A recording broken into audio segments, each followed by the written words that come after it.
네?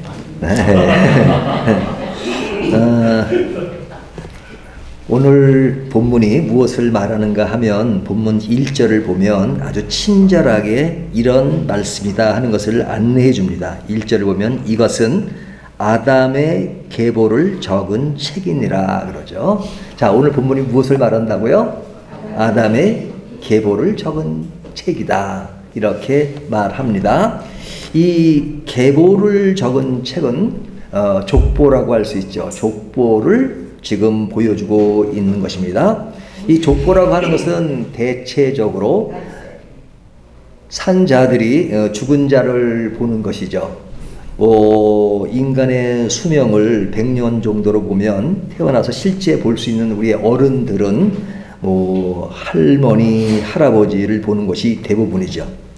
집안에 결혼을 일찍 해서 자녀를 일찍 낳은 사람들은 증조 할머니, 증조 할아버지가 있긴 하지만 그리 많은 것 같지 않습니다. 그러니까 우리가 족보를 보면 내가 실제로 얼굴 보는 조상 2대, 3대까지는 보지만 그 위의 조상들은 어떻게 알아요?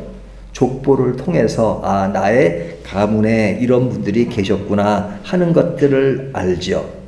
내 조상 중에는 이런 사람도 있었다, 이런 분도 계셨다 하는 것을 이야기합니다. 우리나라 분들 중에서 족보 얘기를 많이 하신 분들을 보면 대부분 이시성을 가지신 분들이 족보 얘기를 많이 해요. 제가 이렇게 경험해 보면 왜 그런 이야기를 하면 그분들이 대체 이렇게 이야기합니다. 저는 이시 조선의 누구의 몇 대 손입니다. 이렇게 이야기합니다.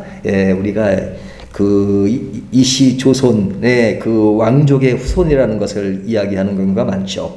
그래서 나는 본이 전주고 그리고 이시 후손으로서 우리의 선조 중에 누가 있습니다. 이렇게 말을 합니다. 가문의 영광이란 말이 있듯이 인간은 뿌리를 찾고 그 뿌리 안에서 나의 정체성을 확인하려고 합니다.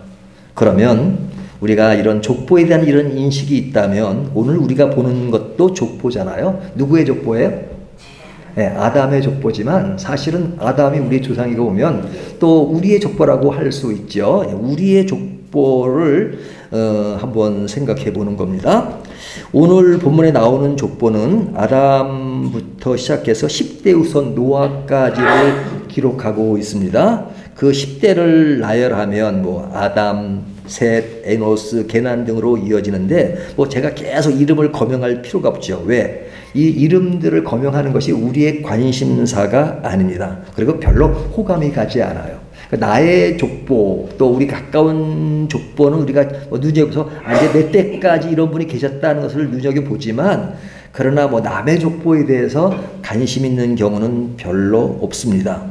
우리가 이야기할 때 저는 아담의 몇 대 손입니다. 그렇게 말하는 분은 안 계시죠. 그렇게 말할 수 없는 것이 아담의 후손이 아닌 사람이 없으니까요. 모든 사람이 다 아담의 후손이고 그러니까 그 아담의 후손이라는 것이 피부적으로 다가오지 않죠. 이 지구상에 있는 모든 사람들이 아담의 후손이고 그만큼 그 후손이 많이 퍼져서 수천 년 동안 내려오면서 사람으로 가득 찼으니까 아담의 후손 이렇게는 실감나지 않습니다. 그러면 오늘 본문이 당신은 아담의 후손입니다.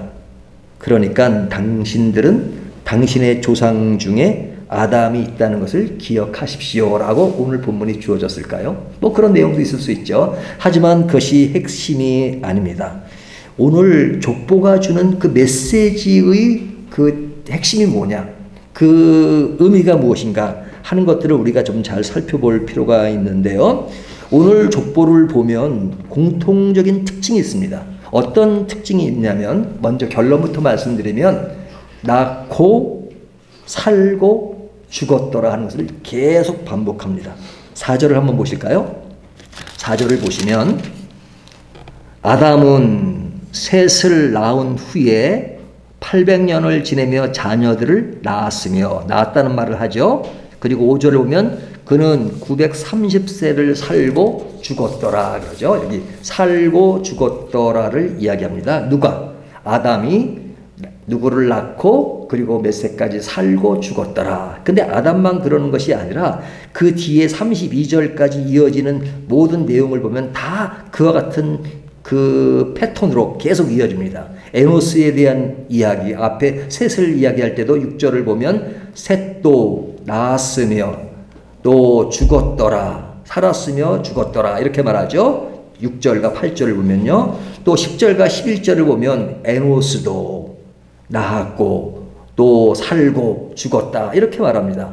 또 그 밑에 자녀 게난을 이야기할 때도 12절에 보면 게난도 누굴 낳았고 그러며 뭐 살았고 죽었더라. 이렇게 말합니다.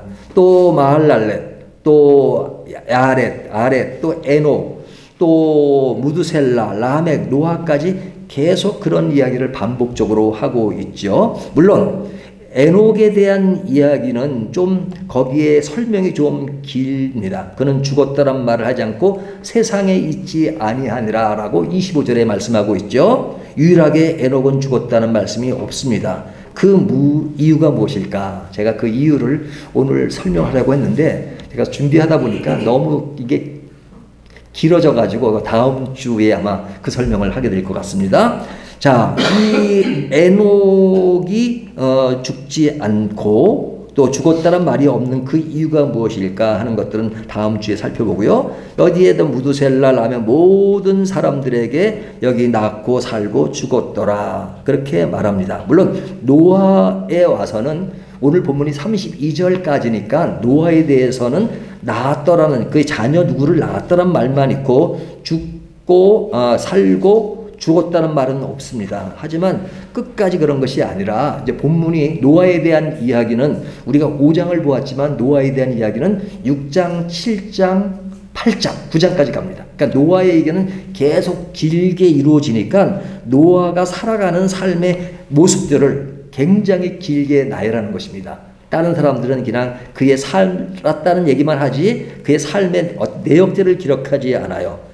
그리고 나서 제일 마지막 9장에 가면 9장 마지막 절 29절에 보면 노아에 대해서도 살았고 죽었더라 이렇게 말을 합니다. 그러니까 여기 에녹만 빼놓고 모든 사람이 똑같은 패턴으로 낳고 살고 죽었더라 그런 이야기를 합니다.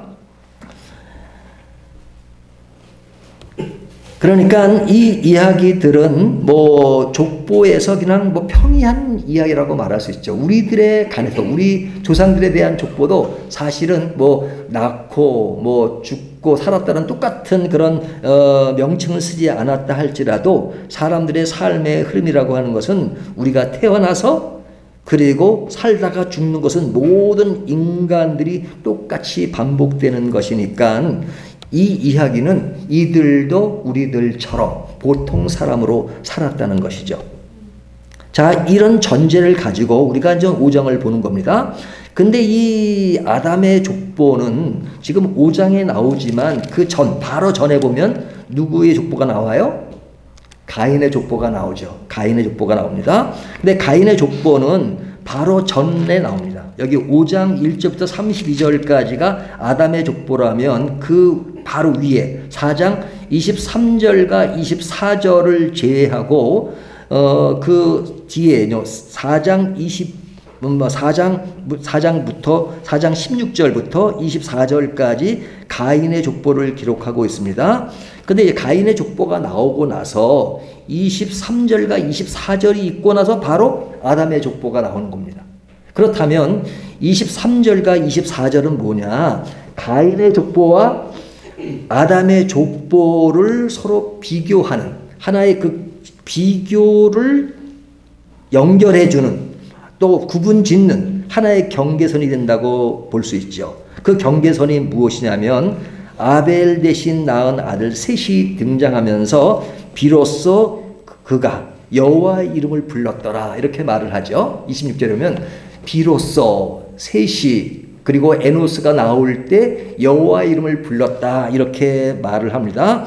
자, 그렇다면 그 위에 나타난 가인의 족보는 하나님의 이름을 부르지 않았다는 거죠. 하나님의 이름을 부르지 않다가 셋에 와서 하나님의 이름을 부르기 시작했다 하는 이야기를 합니다. 그러면서 이제 그 아담의 족보가 기록되고 있는데요. 가인의 족보와 아담의 족보의 현저한 차이점은 뭐냐? 그 현저한 차이점을 오늘날식으로 표현한다면 가인의 족보는 믿지 않는 집안의 내력이라면, 그렇죠? 믿지 않는 집안의 내력이죠. 하지만 아담의 족보는 믿는 집안의 내력이라고 볼 수 있죠. 그렇다면 이 두 개의 족보는 혈연 관계를 중심으로 기록되기보다는 하나님을 믿느냐 믿지 않느냐의 관점에서 구분되는 겁니다. 자, 우리가 가인의 아버지 어머니가 누굽니까? 라고 퀴즈를 내면 못 맞출 사람이 없을 겁니다. 제가 퀴즈를 한번 내보겠습니다. 가인의 아버지는 누굽니까? 얘기하셨대요. 가인의 아버지는 누구죠? 아담이죠. 어머니는요? 하와죠. 그러니까 아담과 하와가 그의 아버지고 가인은 누구의 후손이에요? 아담의 후손이잖아요. 아담의 후손입니다. 그러나 가인의 족보는 아담부터 시작하지 않습니다. 그냥 가인부터 시작하고 있죠. 그러나 셋으로부터 출발하는 그 셋의 족보는 셋으로부터 출발하지 않고 아담이 제일 처음에 나오고 있죠. 그러니까 셋은 아벨 대신 낳은 아들이에요. 그는 가인의 동생이기도 하죠. 이복 동생도 아닙니다. 같은 아버지 어머니예요. 근데 이 두 개의 족보는 어떤 구분을 하는데 가인의 족보는 아담이 빠져 있고 그리고 셋의 족보는 아담서부터 시작합니다. 그럼 왜 그렇게 구분했느냐? 이미 제가 답을 드렸어요. 이 두 개의 족보는 여호와 이름을 불렀느냐 부르지 않았느냐 그 차이에서 두 개의 족보가 확연히 구분되는 겁니다. 혈연으로 따지면 가인도 누구의 후손이에요? 아담의 후손이고 또 셋도 아담의 후손이잖아요. 똑같이 같은 형제고 같은 아버지 어머니의 족보니까 다 같은 아담의 후손의 족보라고 할 수 있는데 이 두 개의 족보를 확연하게 갈라놓은 것은 앞에 것은 하나님을 부르지 않은 가인의 후손의 족보 7대를 이야기하고 있고 그리고 뒤에 것은 셋의 족보지만 그들은 하나님을 불렀다 믿었다 하는 것을 강조하는 것입니다. 그러면 가인의 족보와 아담의 족보에는 그 내용과 표현에서 어떤 큰 차이점들이 있습니다. 가인의 족보를 보면 낳았다라는 표현은 있어요. 하지만 살고 죽었다라는 표현이 있습니까? 없습니까? 우리가 앞에 읽어보면 다 읽지는 않지만 원래는 읽어봐야 되는데요. 읽어보시면 가인의 족보는 누가 누구를 낳았다라는 표현은 있지만 누가 죽었다, 살았다 하는 그 표현은 없습니다.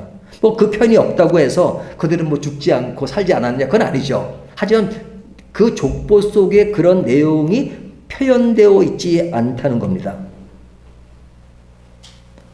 그들도 때가 되면 다 죽고 그렇지만 그런 기록이 없어요.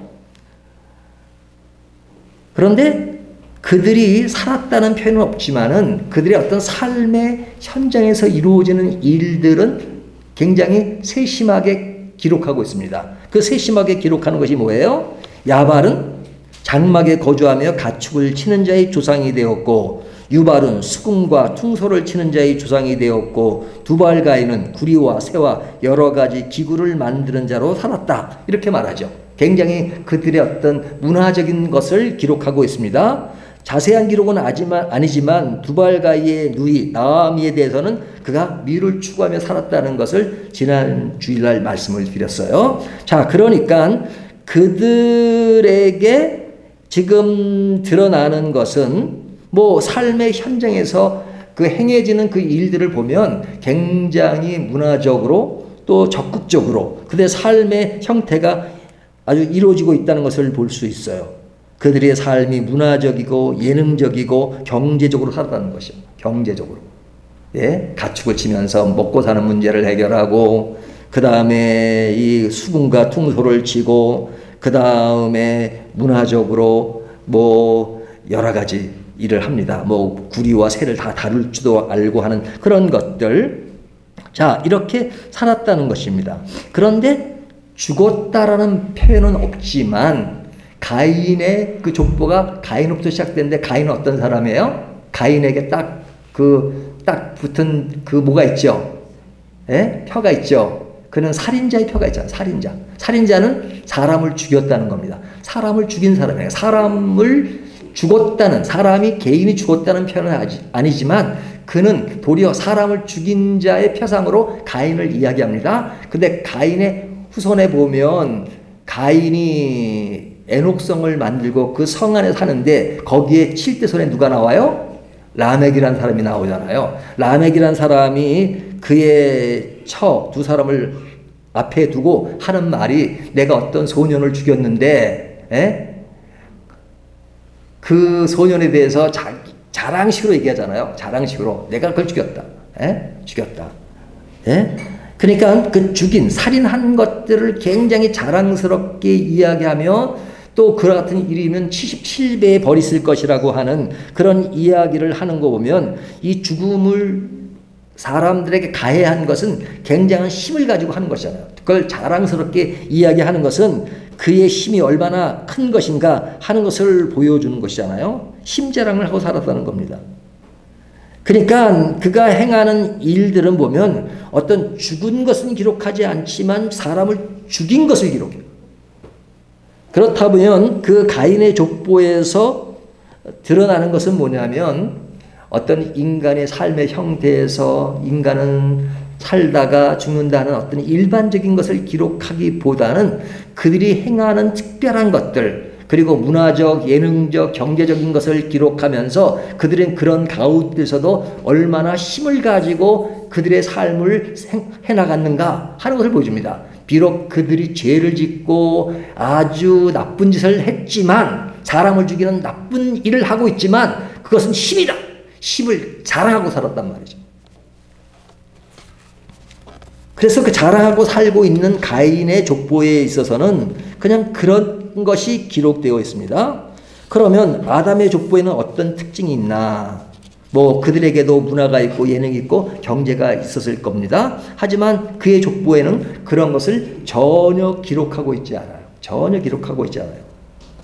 그들의 삶의 패턴이 너무 평이하게 쭉 되어지는 것이 대부분 낳고 살고 죽었다. 이것만 기록하고 있죠. 그러면 왜 이들에게는 죽었다는 표현을 강조하고 있느냐? 가인의 후예도 죽는 것이고 아담의 계보의 사람들도 다 죽는 것인데 가인의 족보에는 죽는 내용을 표현하지 않았는데 왜 아담의 족보에서만 그렇게 죽는다는 이야기를 강조하고 있느냐 하는 것을 우리가 생각해 볼 필요가 있죠. 자, 아담의 족보 시작에는 아담과 하와가 창조된 그 목적, 그 이야기를 먼저 이야기합니다. 1절을 한번 보실까요?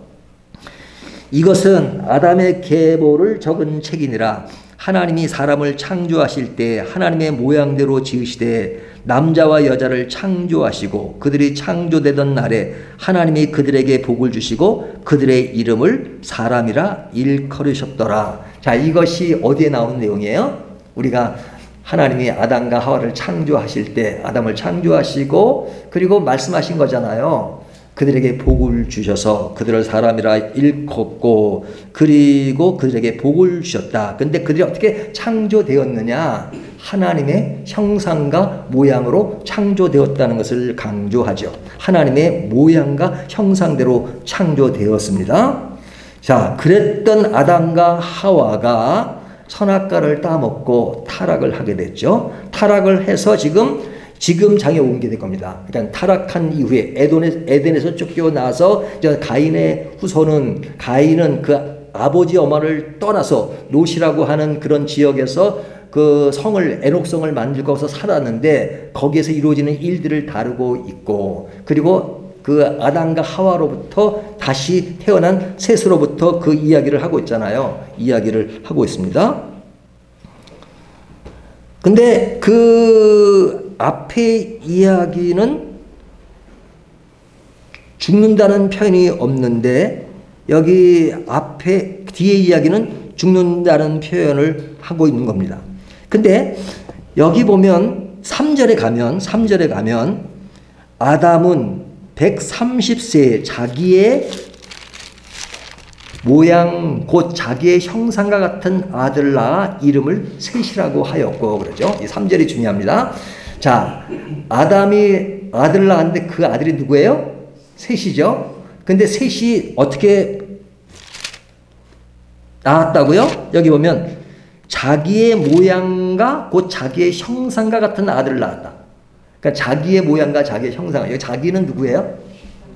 아담과 하와죠. 하나님이 아니에요. 그러니까 하나님의 형상과 모양으로 낳은 것이 아니고 아담과 하와의 모양으로 낳았다는 거죠. 자, 인간을 원래 창조하신 하나님은 하나님의 형상과 모양으로 아담과 하와를 창조하셨는데 그들이 타락해서 에덴을 나오게 되었어요. 나온 이후에 아담과 하와가 그 가인의 문제가 후에 셋을 낳았는데 셋을 낳을 때 그 셋은 누구의 모양대로 태어났느냐? 아담과 하와의 모양으로 태어났다. 이렇게 말을 하고 있습니다. 그러면 아담과 하와의 모습이 어떤 것이에요?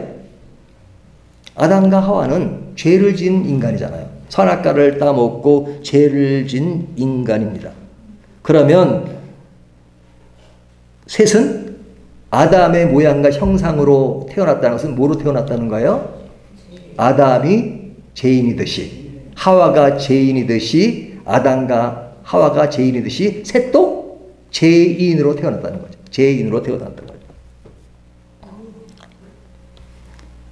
우리가 죄의 결과는 뭐라 그러죠?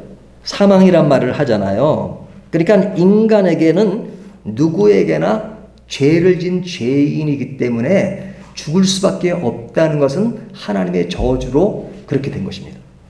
아담과 하와가 타락을 할 때 하나님은 너희는 흙이니 흙으로 돌아갈지니라 그랬잖아요. 그러니까 아담과 하와뿐 아니라 그가 낳은 계속 이어지는 셋, 에노스 모든 후손들이 다 흙으로 왔으니 흙으로 돌아가게 된 겁니다. 왜? 그들은 자기 조상 아담과 하와가 죄인으로 시작된 후손으로 그들도 이제 죽어야 되는 그런 모습으로 태어난 것이죠. 그러기 때문에 믿는 가정이라 하더라도 원죄로 인한 삶의 패턴은 낳고 살고 죽는 것입니다. 낳고 살고 죽는 것입니다. 죄의 싹슨 사망이란 말에는 예외가 없어요. 그런 의미에서 지금 셋의 족보 안에는 죽었더라는 말이 계속 반복되고 기록하고 있는 겁니다. 왜? 그들은 죽는다는 것, 원래 죽어요. 근데 실제 하나님이 인간을 창조하실 때는 인간을 죽게 창조하신 게 아니에요. 죽음이라고 하는 것은 인간의 타락으로 죽게 된 것이 죽음이 온 것이거든요. 근데 이제 그 셋의 후손에 대한 이야기를 할 때 계속 죽었더라는 말은 지금 5장 3절에서 아담의 모양과 형상대로 되어진 후손들이기 때문에 죄인의 후손이기 때문에 그들도 죽을 수밖에 없다는 것을 이야기하는 것입니다. 그렇다면 가인의 족보와 아담의 족보의 근본적인 차이는 무엇입니까? 가인의 집안은 죄인의 가문이고 아담의 집안은 의인의 가문인가요? 아니죠. 자, 이게 중요합니다. 가인의 집안은, 후손은, 족보는 죄인의 족보인가요? 맞죠. 그러면 셋의 족보, 아담의 족보는 의인인가요? 아니요. 그들도 죄입니다. 그들도 죄입니다. 가인의 후손들이 행하는 삶의 형태를 보면 가인의 가문에서 일어나는 죄의 타락된 모습이 너무 현명하죠. 명료하죠.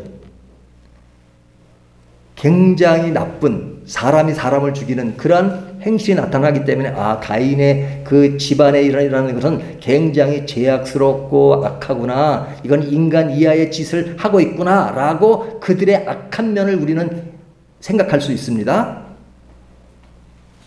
하지만 오늘 본문은 지난주의 본문은 가인의 족보를 이야기하면서 그런 면을 강조하지 않았어요. 그냥 가인의 족보 안에는 예능적이고 문화적이고 경제적인 것이 활발하게 이루어지는 것을 도리어 이야기합니다. 그렇다면 그들은 뭐 죄를 안 지어서 뭐 죽지 않아서 그렇을까요? 사실은 가인의 족보 안에 이미 죄로부터 시작된 그 사람들 안에 살고 죽음의 문제를 또다시 거론할 이유가 없습니다. 왜? 이미 시작부터가 죄인으로 시작하고 그런 죄인의 어떤 나타난 현상, 그런 것들이 너무 팽배하기 때문에 그것은 두말할 나위가 없어요. 그냥 원래 그런 겁니다. 그런 겁니다. 그러니까 어찌 보면 좀 내놓은 사람에 대해서는 뭐 그렇게 말을 많이 안 하잖아요. 이미 포기한 사람에 대해서는. 근데 그러한 하나님이 가인의 후손을 포기했다는 건 아니지만, 그러나 그와 같은 후보에 대해서 그냥 너무 깊게 뭐 그렇게 이야기하고 있지 않아요. 성경 자체가. 그냥 우리들이 생각하는 그런 생활 형태, 이런 것만을 주로 이야기합니다. 근데 아담의 족보에는 그런 가인의 족보에서 보여주었던 예능과 문화와 경제에 대한 언급이 있습니까? 없습니까? 없어요. 그러면 아담의 후손에는 뭐 그런 예능도 없고 그런 경제도 없고 그런 문화도 없나요? 당연히 있죠. 당연히 있죠. 이 두 개의 후손은 사실은 삶의 형태가 같은 시기에 자라가는 거니까 인간으로 행하는 삶의 형태는 비슷할 겁니다. 하지만 지금 족보 안에서 표현된 내용을 보면 가인의 족보에는 주로 그들이 행했던 일들을 주로 기록을 하고, 아담의 족보에는 그런 기록을 전혀 하지 않아요. 전혀 하지 않아요. 그리고 그냥 너무 평이한, 그냥 낳고 살고 죽었더란 말만 강조합니다. 그러면서 특별히 거기서 눈에 띄는 것이 죽었다라는 것입니다. 이러한 상황을 우리가 일반적인 관점에서 보면 어느 집안이 더 잘 사는 것 같아요? 가인의 집안이 더 잘 사는 것 같잖아요. 외형상 보기, 그렇죠? 가인의 그 이야기는 힘자랑하고, 사람을 죽일 수 있는 힘이 있고, 그리고 뭐 그들의 문화, 예술 이런 것들이 지배하니까 또 미를 자랑하는 또 그 두발 가인의 누나의 이야기 이런 거 보면 그냥 문화적으로는 굉장히 좀 뭐 그렇게 풍성하고 그런 느낌이 들잖아요. 그러니까 그런 모습이 더 화려하고 더 좋아 보이잖아요. 더 뭔가 있어 보이고, 그러니까 믿지 않는 집안인데 더 잘 사네, 더 아주 그냥 더 뭐 멋있게 사네, 뭐 그런 말을 할 수 있잖아요. 하지만 아담의 족보에서 강조되는 그 이야기는 사실은 아까도 자꾸 말씀드린 것처럼 그냥 평범해요. 평범해요. 뭐 낳고 살고 죽었더라. 그런데 이런 평이한 것 같지만 특별하게 눈에 띄는 것이 있습니다. 그 눈에 띄는 것이 무엇이에요? 지금 아담의 족보는 10대 손을 다루고 있잖아요. 10대 손 중에서 이제 뒤에 가면 누가 나와요? 에녹이 나오죠. 에녹이 나오고 그 다음에 제일 뒤에 가면 10대 손이 누가 나와요? 노아가 나오죠. 근데 에녹에 대한 기록을 할 때 뭐가 강조되고 있냐면 22절을 한번 볼까요? 22절. 무드셀라를 낳은 후 300년을 하나님과 동행하며 자녀들을 낳았으며, 여기 보면 하나님과 동행했다라는 말이 나오죠. 하나님과 동행했다. 그리고 24절을 보면 에녹이 하나님과 동행하더니 하나님이 그를 데려가심으로 세상에 있지 아니하였더라. 자, 지금 에녹에게 강조되는 것은 뭐예요? 하나님과 동행했다는 것을 강조하고 있죠. 하나님과 동행했다는 거죠. 이것이 중요합니다. 지금 아담의 족보 안에는 인간이 살아가는 삶의 형태는 같아요. 그리고 같은 죄인들의 족보예요. 그렇지만 다른 것이 있다면 가인의 족보 안에는 하나님의 이름을 부르고 하나님과 동행하는 것이 전혀 없어요. 그리고 그들이 가지는 문화, 인간이 즐기는 생활, 이것에 강조점을 두고 있어요. 그래서 그들에게는 죽었다 살았다는 말할 그런 이유도 없을 만큼 그들의 삶은 외적으로 굉장히 풍성해요. 그러나 아담의 족보에도 그런 문화가 있고 똑같이 있었겠지만 족보에서 강조하고 있는 것은 처음 시작의 전제가 셋이 그때서 하나님의 이름을 불렀다라는 말을 쭉 거론하면서 뒤에 후손에 누구 이야기를 합니까? 에녹의 이야기를 하면서 그 에녹은 하나님과 동행했다 하는 것을 두 번이나 강조해요. 두 번이나 강조합니다. 그리고 제일 밑에 가면 누구를 이야기하면 노아 이야기를 하죠. 노아 이야기를 29절에 합니다. 29절을 보실까요? 29절. 이름을 노아라 하여 이르되 여호와께서 땅을 저주하심으로 수고롭게 일하는 우리를 이 아들이 아니하여 하였더라 그러죠. 자, 여기 보면 노아가 태어났습니다. 라멕이 180세에 아들을 낳았는데 그 아들이 누구냐면 노아예요. 노아. 근데 노아는 여호와께서 땅을 저주하심으로 수고롭게 일하는 우리를, 이 말이 굉장히 중요합니다. 땅을 저주하심으로 수고롭게 일하는 것. 그러니까 인간이 타락하고 저주를 받으면서 남자들은 일을 하면서 먹고 살 수 있다, 수고를 해야 된다 하는 것을 강조했잖아요. 자, 그렇게 강조된 그 대상이 누구예요? 가인의 후손도 그렇고 또 아담의 후손도 똑같죠. 그들은 저주를 받은 자들이에요. 양쪽 다 저주를 받아서 그래서 수고하고 일하는 겁니다.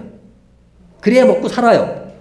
하지만 수고롭게 일하는 우리를 이 아들이, 노아가 태어났어요. 아니하리라 하였더라. 안위. 이 안이라는 말은 지금 노아의 뜻입니다. 노아 이름의 뜻이에요. 그래서 이 당시의 이름의 뜻은 굉장히 중요한 의미를 시사하고 있는데요. 안위. 우리가 보통 안이 그러면 신약 성경에 안식 하는 말과 좀 비슷한 의미를 갖고 있는데 또 같지는 않지만, 근데 이 안이라는 것은 뭐냐면 그들이 저주를 받은 사람들이지만, 죄인이지만, 죄의 삭은 사망이고 죽을 수밖에 없는 존재이지만 그들에게 에녹이 하나님과 동행하듯이 그 노아가 태어났는데 그들은 저주받는 그 인간들의, 수고해야지만 살 수 있는 그 인간들의 하나님의 안위가 있을 것이다. 하나님의 안위가 있을 것이다 하는 것을 이야기하는 것입니다. 두 양쪽의 집안이 다 저주를 받았기 때문에 죽음이 왔죠. 하지만 그 가운데 하나님의 동행이 있고 안위가 있는 것이 아담 후손에게 드러난 족보의 의미입니다. 그래서 하나님과 동행하는 것과 안위하는 그 문제를 계속 강조하기 위해서 아담의 족보에는 바로 아담의 형상과 모양대로 인간은 죽을 수밖에 없지만, 그래서 죽는 인간이지만 그런 가운데 하나님의 안위와 동행하심으로 인간은 새롭게 태어날 수 있고 그리고 새로운 하나님의 길을 갈 수 있다 하는 것들을 강조하는 것입니다. 그 차이가 가인의 족보와 아담의 족보를 구분하는 하나의 시금석인 것이에요. 그렇다면 어느 족보가 살고 어느 족보가 죽은 것입니까? 외형적으로 보면 가인의 후손들은 외형상으로는 죽었다는 말이 없으니까 더 살고 더 아주 그냥 잘 나가는 그런 모습인 것처럼 봅니다. 우리가 그 족보를 하나의 서류만 가지고 심사를 한다면 가인의 족보가 더 우위에 있는 것처럼 보인단 말이죠. 그리고 그 족보가 더 좋은 족보로 인식할 수 있어요. 우리는 성경을 아니까 가인의 후예는 안 좋고 아담의 후예는 좋다라고 우리는 이미 답을 알고 있으니까 이렇게 이야기하지만, 실제로 우리가 삶의 현장에서 느끼고 또 행하는 그런 일들을 보면 사실은 아담의 족보보다 가인의 족보를 더 좋아하는 성향이 있단 말이죠. 그러나 성경은 그들은 죽었다는 말은 표현하지 않지만 죽은 것입니다. 산 것이 아니에요. 아담의 족보는 죽었다는 말을 반복하지만 죽었다는 말과 더불어서 산다를 강조하는 그 내막에는 뭐가 있느냐? 그들은 인간으로 살아온 평범한 낳고 살고 죽는 것이 있지만 그 안에 하나님과 동행하는 것이 있고 안위하는 것이 있기 때문에 그들은 사실은 때가 되면 죽지만 하나님의 저주로 인하여 죽는 인간이지만 그들은 살아있는 거야. 살아있는 거야. 왜? 하나님이 죄를 범한 그들에게도 다가오셔서 그들과 동행하셨고 하나님의 안위를 주셨기 때문입니다. 그렇다면 여러분, 우리는 어떤 길을 가고 있습니까? 아담 족보에서 보여주는 그 길을 가고 있습니까? 아니면 반대의 길을 가고 있습니까? 오늘 이 말씀은 우리들에게 많은 것을 생각합니다.